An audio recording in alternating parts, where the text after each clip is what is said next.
Happy New Year. Happy 2018. Yeah. Wherever in the world you are. Yeah. I wish you a very happy and prosperous New Year. With all the challenges that we're bound to face in 2018, yeah, make the best out of it. Yeah. Just make the best out of it.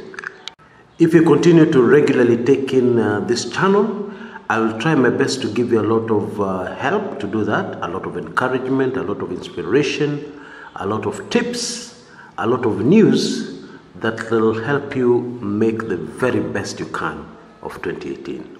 Indeed, life is all about thriving despite the circumstances. That's what it is. Even if things were very good in Kenya, even if we're in the year 2015, yeah, still individually for everybody, yeah, it would be making the best out of the circumstances you find yourself in. Yeah, that's what life is. Now, for any serious political analyst, yeah, we have to start looking at 2018 by looking at the Uhuru Kenyatta legacy. Now, the propaganda factories have been extremely busy in 2017, so that we've all gotten a bit confused, yeah, because I can hear somebody asking me, why Uhuru Kenyatta legacy instead of Raila Odinga legacy? The answer should be obvious. Uhuru Kenyatta is in power, Raila Odinga is not. Yeah? When the history of 2017 is written, yeah, going into 2018, historians will not say Raila Odinga did this, Raila Odinga did that, this is Raila Odinga's legacy. No, the focus will be the president of Kenya in 2017 was a man called Uhuru Kenyatta.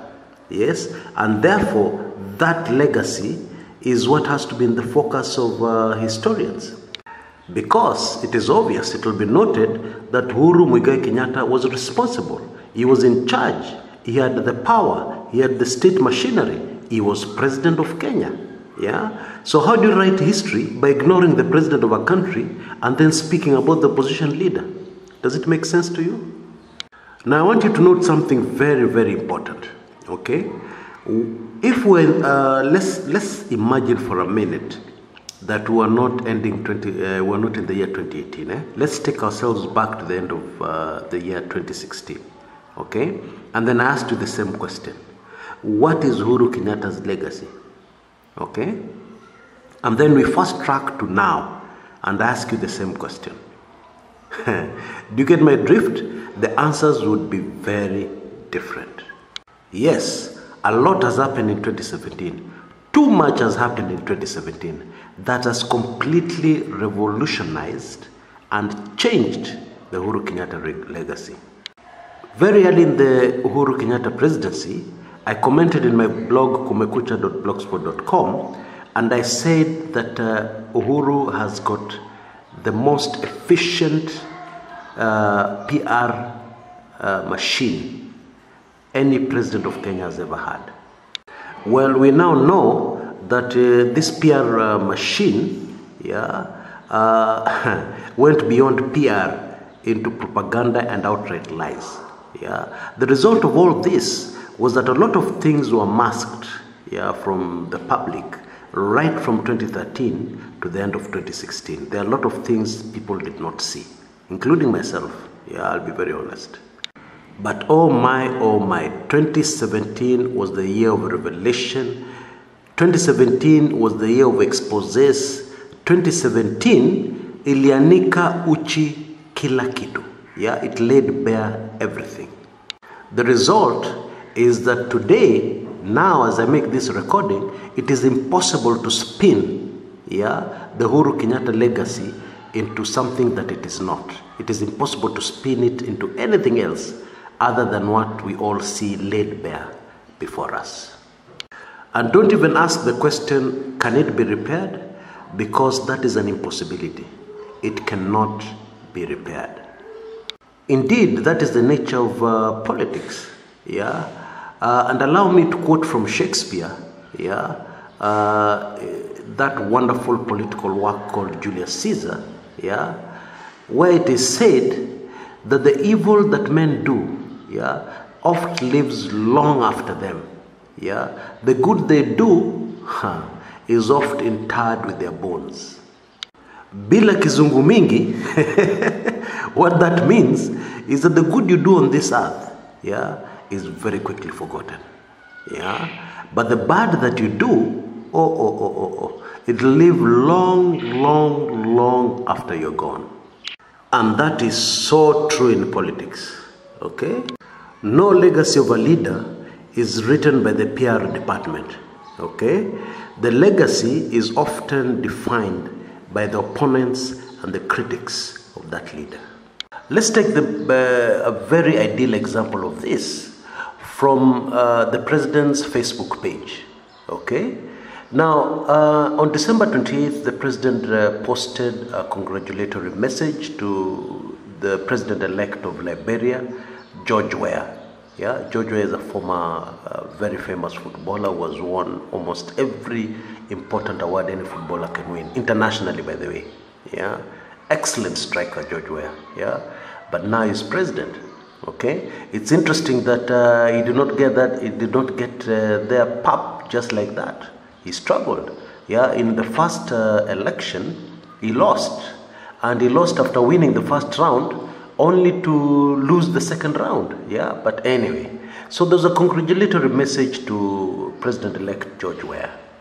Okay, and the response the president received from his page from Kenyans. Wah. Now, many of you will not like this, but I have to say it as it is, okay? What is this thing about Kenyans who cannot respond and argue and debate on an issue without abuses?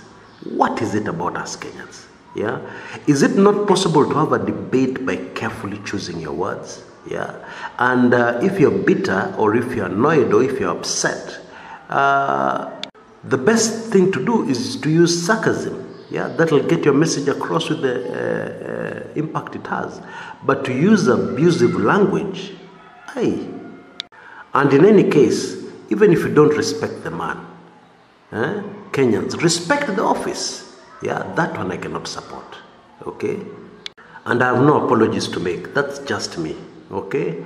Anyway, the long and short of this Facebook page, or rather the legacy which will clearly follow Uhuru Kenyatta and will be impossible for him to shake, is that Kenyans called him an election thief.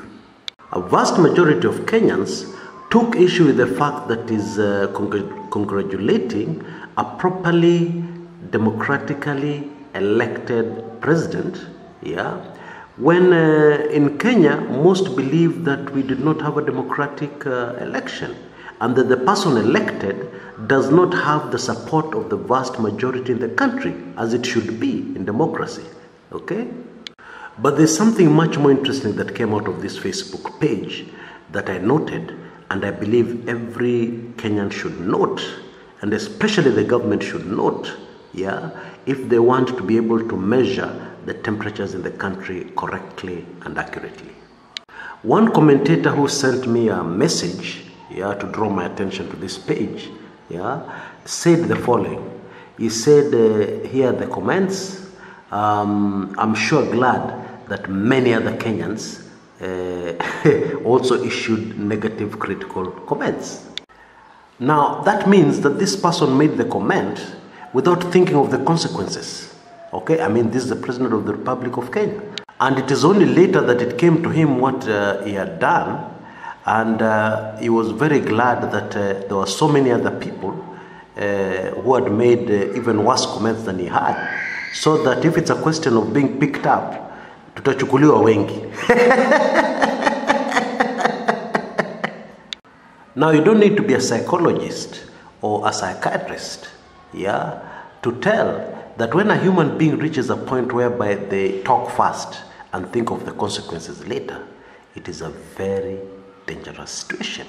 And that is the temperature, and that is the mood in the country right now. And any sane person should really fear, really fear that kind of environment, that kind of atmosphere in the country. This is the kind of situation which will take only a spark to blow up everything. This is very dangerous for the country. Yeah, and if I was the government, I'd move very fast to cool down temperatures. Okay, I'd move extremely fast. Now, people say a lot of things about retired President Daniel Arap Moi. Yeah, but one thing about Moi was that Moi was a fixer by excellence. And Moi had also this ability to gauge the mood in the country with such accuracy and with such speed, and then be able to offer remedial solutions very quickly. Because at the end of the day, as a government, you have to protect the lives of the majority of the people within your borders, in your nation. Majority of the people who look up to you as their leader, you have to protect them, protect their lives, protect their property. And certainly not do the opposite by taking lives. Anyway, when the temperatures of the multi-party fight for multi-party democracy heightened in the 90s, okay, and things looked like they were going to explode in the country, yeah, Moi very quickly deflated the situation.